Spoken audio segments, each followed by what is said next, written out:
Kur'an-ı Kerim tilaveti, Diyanet İşleri Başkanlığı'nca hazırlanan sinevizyon gösterimi, İnnemâ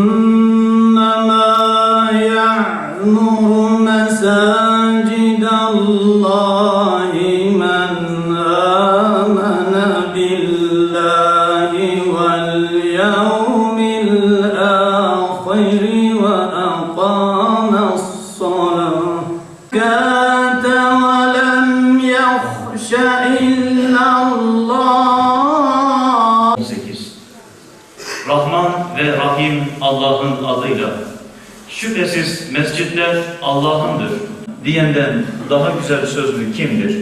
Fussilet suresi ayet 33.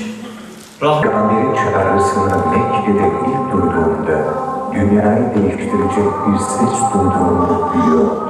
İlimiz Müftülüğü'nce düzenlenen Camiler ve Din Görevleri Haftası münasebetiyle düzenlenen konferansa hoş geldiniz diyor. Hepinizi saygıyla selamlıyorum. Üyeler için kullanılan bir tabir aslında Cenab-ı Allah Kabe içinde mescit diyor. İlçesinin Sorgun köyünde dünyaya gelmiş. Babası Almanya'ya gitmek zorunda kalmış. Bu etkinliklerin havada kalmaması ve sadece birer etkinlik havasında geçmemesini temenni ediyorum. Kıymetli hazırım, camiler ve din görevlileri birbirini tamamlayan iki unsurdur. Camilerimiz cem etme yerleri, toplanma yerleridir. Camilerimiz ne yazık ki geçmişten süre gelen bir anlayış olan sadece ibadet etme yerleri değildir. Din görevlilerimiz de camilerde bulunan imamlarımız, müezzinlerimiz de namaz kıldırma memurları değillerdir. Bu iki noktayı çok iyi bilmeliyiz. Süre gelen bu anlayış ile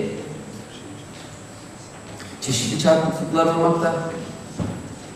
Din görevlilerimiz görevlerini yerine getirirken tam icra edememekte veya bu noktalarda eksik kalmakta. Bu vesileyle yapılan bu etkinliklerin de bu noksanlıkları, bu öz eleştiriyi yapmamıza fırsat vermesini temenni ediyorum değerli konuklar.